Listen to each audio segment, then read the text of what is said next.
ہم سب مختلف جماعتیں ہیں، اس میں مذہبی جماعتیں بھی ہیں، اس میں سیکولر پالیٹکس کی بھی ہیں، اس میں نیشنل بھی ہیں، اس میں ریجنل بھی ہیں۔ ان سب جماعتوں کو کس چیز نے اکٹھا کیا ہے؟ ان سب کے درمیان ایک چیز متفق ہے کہ پاکستان اگر مضبوط ہو سکتا ہے، پاکستان اگر آگے بڑھ سکتا ہے تو وہ آئینی حکمرانی کے ذریعے آگے بڑھ سکتا ہے۔ جو پاکستان کا آئین ہے آج، یہ وہ زنجیر ہے کہ جس نے اس وفاق کو، اس کے تمام مختلف سوچوں کے اور علاقوں کے لوگوں کو ایک دھاگے میں باندھا ہوا ہے یا ایک جگہ پرویا ہوا ہے۔ اور ہم یہ محسوس کر رہے ہیں کہ اس وقت ملک بدترین کانسٹیٹیوشنل اینڈ ڈیموکریٹک کرائسس میں جا رہا ہے، جہاں پہ شخصی آزادیاں ختم کی جا رہی ہیں، میڈیا کی آزادیاں سلب ہو چکی ہیں، جمہوریت جو ہے وہ مذاق بن گئی ہے۔ پارلیمنٹ، میں آپ کو آج آن ریکارڈ کہہ رہا ہوں کہ میں نے 5 دفعہ پارلیمنٹ دیکھی ہے، میں نے مشرف دور کی پارلیمنٹ بھی دیکھی ہے، میں نے ضیاء دور کی بھی پارلیمنٹ دیکھی ہے۔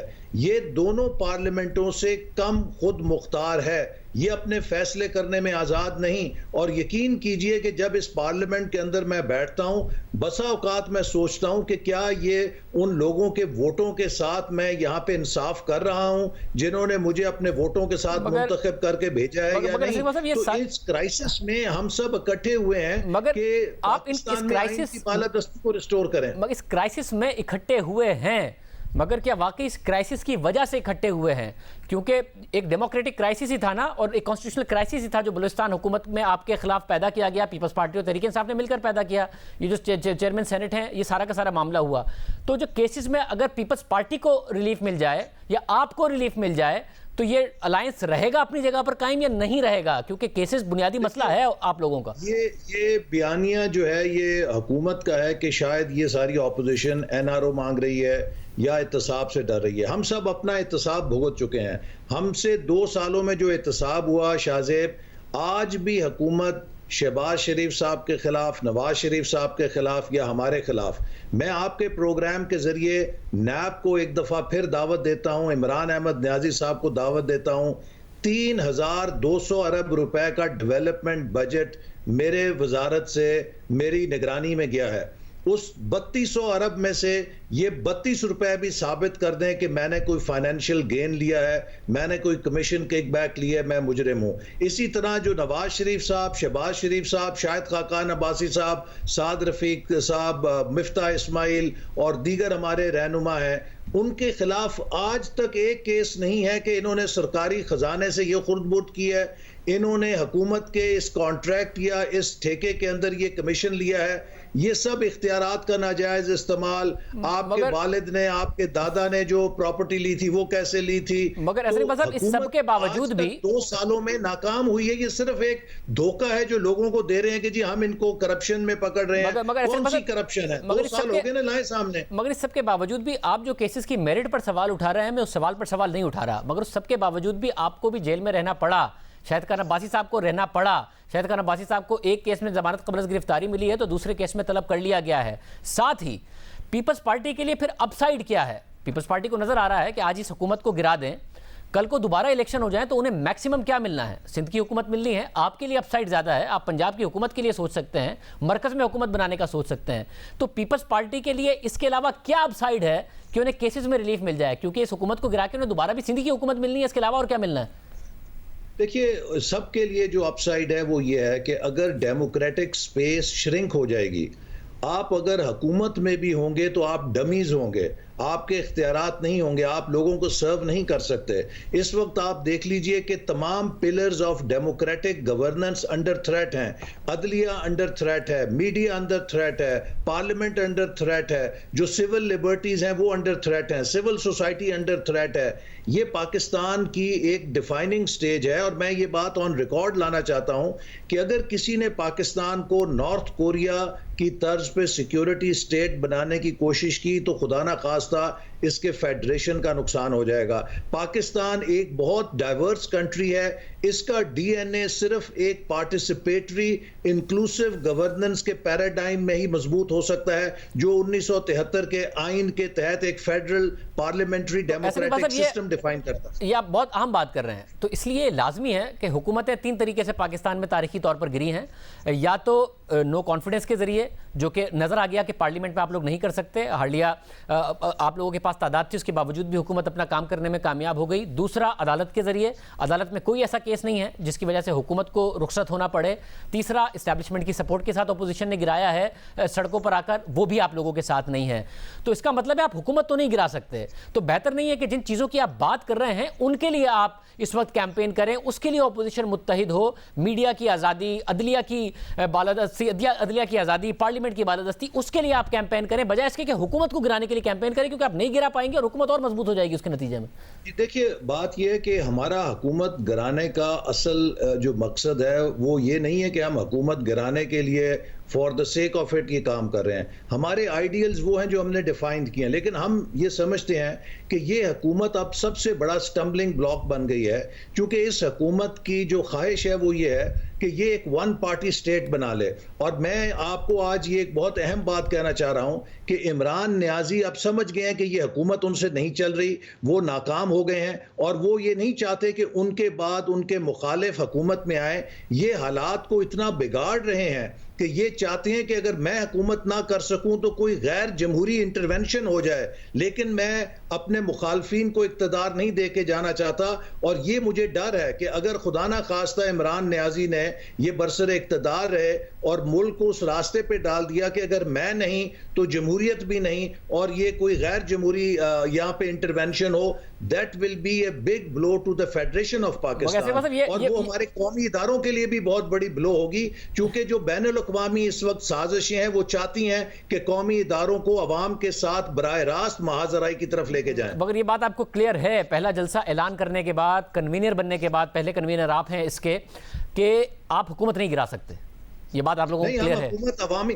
حکومتیں عوامی دباؤ سے گرتی ہیں. جب عوامی دباؤ ہوتا ہے تو اس کے ساتھ تمام آپشنز کھلتی ہیں. نو کانفیڈنس کی آپشن بھی کھلے گی. یہ جو آج پارلیمنٹ کے اندر جماعتیں بیٹھی ہیں، اگر انہوں نے کل کو عوام کے پاس جانا ہے تو یہ کتنی دیر ملبہ اٹھائیں گے؟ ایم کیو ایم کہتی ہے میں ایک مڈل کلاس پارٹی ہوں. اگر کراچی کے جو مڈل کلاس کے نوجوان ہیں وہ بے روزگار ہیں، کراچی کے لوگ بدحال ہیں، کیا وہ اپنے ایم کیو ایم کے لوگوں سے نہیں پوچھیں گے آپ نے ایک وزارت کے عوض ہمارا کیا سودا کیا ہے؟ مگر مطلب یہ آپ کی ہوپ ہے، مسلم لیگ کہتی ہے خود کو، تو وہ کیسے جسٹیفائی کرے گی کہ پاکستان تباہ ہو رہا تھا، کشمیر کا سودا ہو رہا تھا اور وہ عمران خان کو آکسیجن دے رہے تھے؟ مگر صاحب یہ آپ کی ہوپ ہے، اور hope is not a strategy. آپ کو پتا ہے کہ جو حکومتی اتحاد ہے وہ کن کن وجوہات کی بنیاد پر اتحاد اپنی جگہ پر قائم ہے. 2 سال سے ایم کیو ایم کو بڑی شکایت ہے کراچی کے حوالے سے، حکومت کے ساتھ موجود ہیں، بلوں پر آپ کا نہیں ساتھ دے دیا، کسی چیز پر آپ کا نہیں ساتھ دے دیا. تو اتحاد تو اپنی جگہ پر قائم رہے گا، جو ریزنز ہیں آپ کو پتا ہے کس وجہ سے قائم رہے گا. تو آپ تو ہوپ کے اگینسٹ وہ کر رہے ہیں. دیکھیے سب سے پہلی بات یہ ہے کہ پولیٹکس جو ہے وہ پولیٹیکل ریالٹیز سے ڈیفائن ہوتی ہے، اور جب پبلک اوپینین تبدیل ہو جاتی ہے، جب عوامی رائے عامہ میں تبدیلی آ جاتی ہے اور اس کا سونامی آتا ہے، اس کے آگے کھڑا ہونا مشکل ہوتا ہے، مسئلتیں گر جاتی ہیں. اور آپ نے جو ہوپ کی بات کی، if you work hard enough every hope can become a reality. مگر پاکستان کی جو گراؤنڈ ریالٹی ہے اس میں عوام کا جو دباؤ ہے، آپ کو پتا ہے اس کے علاوہ کون سے فیکٹرز کار فرما ہوتے ہیں، وہ آپ کے ساتھ نہیں ہیں. تو بہتر ہے کہ آپ حکومت کو اور مضبوط کریں گے، حکومت کو گرا نہیں پائیں گے جنوری فروری میں. اس سے زیادہ بہتر ہے کہ آپ جن چیزوں کی بات کر رہے ہیں ان کے لیے کیمپین کریں. ان کے لیے تو ہم کیمپین کر ہی رہے ہیں، اور ہمارا جو مقصد وہی ہے، لیکن حکومت کو گرانا ان مقصد کے حصول کے لیے ایک امپورٹنٹ مین ہے. چونکہ دیکھیے میں آپ کو یہ بتاؤں شاہزیب، پاکستان 2 سالوں میں اکانومی اس کی کریش کر دی. انہوں نے 5.8 سے ہم نیگیٹو گروتھ میں آ گئے. کرونا نے اور جوڑ دی. یہ وقت تھا کہ پاکستان کو ریکوری میں لانے کے لیے انکلوسیو گورننس کی جاتی. عمران احمد نیازی جس شخص کا نام ہے، he only knows one thing: polarization, hate. Accusations. آج ہم جس انتشار کی طرف بڑھ رہے ہیں, لیڈر آف اپوزیشن کو گرفتار کیا, 1000 پوائنٹ سٹاک مارکیٹ گر گئی, لیکن یہ اندھے ہیں انتقام کے اندر, ان کو یہ مارکیٹ سگنلز نظر نہیں آ رہے کہ جس راستے پہ یہ پاکستان کو پش کر رہے ہیں, پاکستان کو دھکیل رہے ہیں, اس سے ان کے لیے مزید معاشی پرابلمز ہوں گے. پاکستان کا بین الاقوامی امیج کیا ہوگا جب خبریں چھپیں گی کہ لیڈر آف اپوزیشن کو کس طرح اریسٹ کیا جا رہا ہے, اپوزیشن کے رہنماؤں کو نیب کے ذریعے. بہت شکریہ حسن اقبال صاحب ہمارے ساتھ موجود تھے. فواد چودھری ہمارے ساتھ موجود ہوں گے. کیا واقعی وزیر اعظم نے اپوزیشن کے احتجاج کے حوالے سے کوئی کمیٹی بنائی ہے جس کا وہ بھی حصہ ہیں؟ کیا حکومت کی حکمت عملی کی بات کریں گے ایک بار.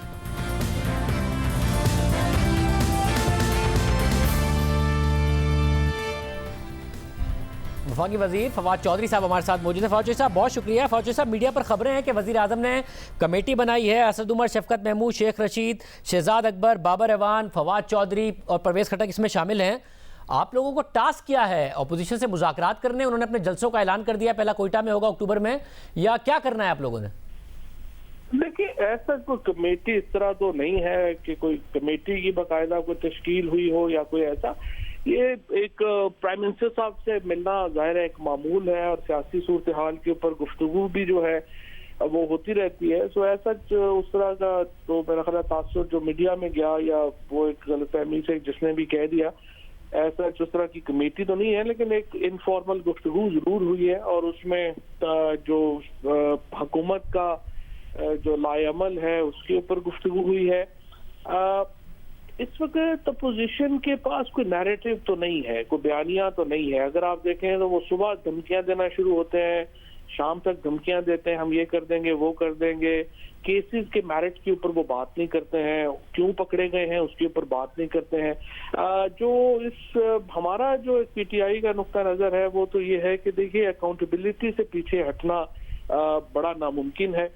پرائم منسٹر صاحب کا جو نیریٹو ہے, بیانیہ ہے, وہ بڑا واضح ہے. ہم اپوزیشن کے ساتھ اپنے جو تعلقات ہیں وہ بالکل بہتر کرنا چاہتے ہیں, لیکن اکاؤنٹیبلٹی احتساب کے قیمت کے اوپر نہیں کرنا چاہتے, نہ ہی ہم کر سکتے ہیں کیونکہ لوگوں نے ہمیں مینڈیٹ اس کے اوپر دیا ہے. باقی جو ہماری جو اسٹریٹجی ہے آنے والے دنوں میں سامنے آ جائے گی, اور اپوزیشن کو یعنی کہ ان سے یہ, کیونکہ اب جلسوں کا بھی اعلان کر رہے ہیں, اس کے بعد سڑکوں پر آنے کی بھی بات کر رہے ہیں, ان سے مذاکرات کرنا, کوشش کرنا کہ اپوزیشن یہ نہ کرے, اس کی کوشش حکومت نہیں کرے گی؟ میرا خیال ہے حکومت کی جو اسٹریٹجی ہے یا ہماری جو حکمت عملی ہے وہ جب آئندہ چند ہفتوں میں جب سامنے آئے گی تو اپوزیشن حیران ہو جائے گی. اور جس قسم کی انہوں نے سیاست کی ابتدا کی ہے, میرا یہ خیال ہے ان کو احساس ہوگا کہ وہ بہت بڑی غلطی ہے جس کے جو انہوں نے کی ہے. ہم انہیں ایک انکلوسیو سیاست کی دعوت جو ہے وہ بارہا دے چکے ہیں, ہم پھر جو ہے وہ دینے کو تیار ہیں. اپوزیشن کا جو رول ہے وہ کردار وہ ادا کرے, اس کے لیے بسم اللہ. لیکن اگر وہ کنفرنٹیشن کی سیاست کریں گے تو پھر اس میں اپوزیشن کو احساس ہوگا کہ انہوں نے بہت غلطی کی. اور یہ احساس کیا گرفتاریوں کی صورت میں ہی ہوگا؟ شاہد خان عباسی صاحب کو بھی کل ایک کیس میں بلا لیا گیا, مولانا صاحب کو بھی, شہباز شریف, یہ گرفتاریوں کی صورت میں ہوگا؟ گرفتاریاں حکومت تو نہیں کر رہی ہے, نہ ہی ہمارا اس سے کوئی تعلق ہے. وہ ایک پولیٹیکل پروسیس کا حصہ نہیں ہے, وہ ایک قانونی پروسیس کا حصہ, اور قانونی پروسیس سے ہمارا لینا دینا نہیں ہے. ہمارا جو حکمت عملی ہے, ہماری حکمت عملی تو سیاسی ہوگی, حکومت تو سیاسی حکمت عملی اختیار کرے گی. اور میرا یہ خیال ہے کہ امید ہے اپوزیشن کے اندر جو سینئر ایلیمنٹ ہے وہ اپنی قیادت کو ریورٹ کرے گا اور ان کو کہے گا کہ آپ اس طرح کی کنفرنٹیشن کی پالیٹکس نہیں کریں, اور نہ ہی اس وقت کوئی عوام کے اندر ان کے کوئی ایسی جڑیں ہیں جس سے وہ کنفرنٹیشن کی سیاست افورڈ نہیں کرے, وہ افورڈ نہیں کر سکتے. اور میرا یہ خیال ہے کہ اس وقت جو صورتحال ہے وہ ان کی نہ تو موومنٹ کو نہ تحریک کو کچھ سپورٹ کر رہی ہے. دوسری طرف عوام یہ چاہتے ہیں کہ جو پیسہ ہے وہ واپس لایا جائے. سو انشاءاللہ آپ دیکھیں گے اگر آپ مفاہمت کی بات کریں گے ہم 100 قدم آگے جا کے مفاہمت کی بات کریں گے, اگر آپ کنفرنٹیشن کی بات کریں گے تو پھر ظاہر ہے ہماری طرف سے بھی ایک حکمت عملی ہے جو ہم سامنے لائیں گے. بہت شکریہ فواد چودھری صاحب ہمارے ساتھ موجود تھے. واضح لگ رہا ہے کہ اگر اپوزیشن سڑکوں پر آئے گی تو حکومت بھی سختی سے اس سے نمٹنے کی اسٹریٹجی بنا رہی ہے. پروگرام میں بریک شامل کرتے ہیں. ایک اور اہم خبر ہے پنجاب کی گورنر سے متعلق معاملات آپ کے سامنے رکھیں گے ایک بریک کے بعد.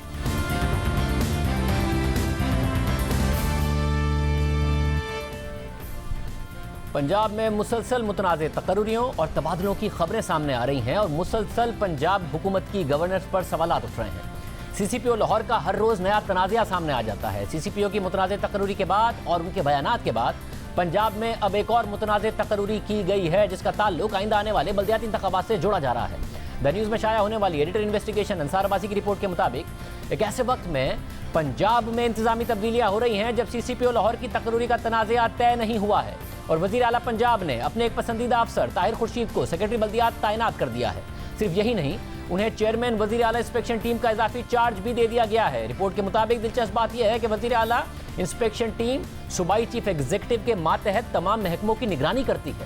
سیکرٹری بلدیات کے ماتحت 2 محکمے آتے ہیں. اب وہ ان کی مانیٹرنگ بحیثیت چیئرمین انسپیکشن ٹیم کریں گے اور انسپیکشن ٹیم کو بھی وہی مانیٹر کریں گے. یہاں مفادات کا ٹکراؤ صاف نظر آ رہا ہے. عام طور پر وزیر اعلیٰ انسپیکشن ٹیم کے چیئرمین کو مفادات کے تضاد سے بچنے کے لیے کوئی ایگزیکٹو چارج نہیں دیا جاتا, مگر وزیر اعلیٰ پنجاب نے طاہر خورشید کو اضافی چارج دیا. دلچسپ بات یہ ہے کہ طاہر خورشید وہی افسر ہیں جو آشیانہ ہاؤسنگ اسکیم میں شہباز شریف اور ان کے ساتھیوں کے خلاف نیب کے گواہ بن گئے تھے. دا نیوز کی خبر کے مطابق ذرائع کا کہنا ہے کہ طاہر خورشید تقریباً ہر روز شام کو وزیر اعلیٰ پنجاب سے ملاقات کرتے ہیں. گزشتہ سال جب وزیر اعظم نے نئے چیف سیکرٹری اعظم سلیمان اور آئی جی شعیب دستگیر کو تعینات کیا تھا اور انہیں پنجاب انتظامیہ میں صفائی کا مینڈیٹ دیا تھا, اس وقت طاہر خورشید کو فوری طور پر ہٹا کر سائیڈ لائن کر دیا گیا تھا. بعد میں طاہر خورشید کی واپسی ہوئی اور ایک طاقتور پوزیشن پر آئے جبکہ اعظم سلیمان اور شعیب دستگیر کو ہٹایا جا چکا ہے. خبر کے مطابق اسی دوران اچھی ساکھ رکھنے والے 2 پولیس افسران کو پنجاب سے باہر تعینات کر دیا گیا. اس سے متعلق 3 دن پہلے ڈان اخبار میں بھی ایک خبر شائع ہوئی تھی جس میں بتایا گیا تھا کہ ان 2 افسران کا تبادلہ سیاسی بنیادوں پر ہوا ہے. ایک طرف سیاسی بنیادوں پر تقرریوں اور تعیناتیوں کی خبریں آ رہی ہیں, یہ بھی کہا گیا کہ پنجاب میں سینئر افسران کی کمی ہے. اخبار کے مطابق پنجاب میں ایڈیشنل آئی جیز کی 18 نشستیں ہیں, ان میں سے صرف 13 نشستوں پر افسران تعینات ہیں, یعنی 5 نشستیں خالی ہیں. یہ بھی خبریں ہیں کہ پنجاب حکومت 50 کے قریب پولیس افسران کی حالیہ سرگرمیوں سے خوش نہیں تھی کیونکہ انہوں نے سی پی او آفس میں اجلاس بلایا تھا اور سی سی پی او لاہور عمر شیخ کی تقرری کے خلاف ناراضی کا اظہار کیا تھا. ان افسران نے سی سی پی او کے خلاف ایک مسودہ بھی تیار کیا تھا اور سابق آئی جی پولیس شعیب دستگیر کی حمایت کا اعلان کیا تھا. پنجاب پولیس میں بے چینی ہے. وہ افسران جنہوں نے سی سی پی او لاہور کی مخالفت کی, حکومت ان سے خوش نہیں ہے. سی سی پی او سے متعلق مسلسل تنازعات سامنے آ رہے ہیں. آج اسلام آباد ہائی کورٹ نے ان کی اور دیگر بیوروکریٹس کی پروموشن بورڈ کے خلاف درخواست مسترد کر دی ہے اور کہا ہے کہ سول سرونٹ پروموشن رولز 2019 درست انداز میں فریم کیے گئے. سینٹرل سلیکشن بورڈ کی پروموشن سے متعلق سفارشات غیر جانبدارانہ اور غیر متعصب ہیں. پروموشن بورڈ نے سی سی پی او لاہور عمر شیخ کی 20 سے 21 گریڈ میں تقرری کی مخالفت کی تھی. سی سی پی او لاہور عمر شیخ کو اس حکومت نے 20 سے 21 گریڈ میں ترقی نہیں دی اور بعد میں سی سی پی او لاہور لگا دیا. انہوں نے آئی جی کے خلاف بات کی اور آئی جی نے انکوائری کا مطالبہ کیا تو آئی جی کو ہٹا دیا. انہوں نے موٹر وے واقعے کے بعد وکٹم بلیمنگ کی مگر ان کا دفاع کیا گیا. انٹیلیجنس بیورو نے بھی عمر شیخ کے حوالے سے اپنی رپورٹ میں ان پر اخلاقی اور مالی کرپشن کے الزامات لگائے تھے مگر اس کے باوجود انہیں ترقی نہیں دی مگر سی سی پی او لاہور لگا دیا گیا. پروگرام میں ایک بریک شامل کرتے ہیں.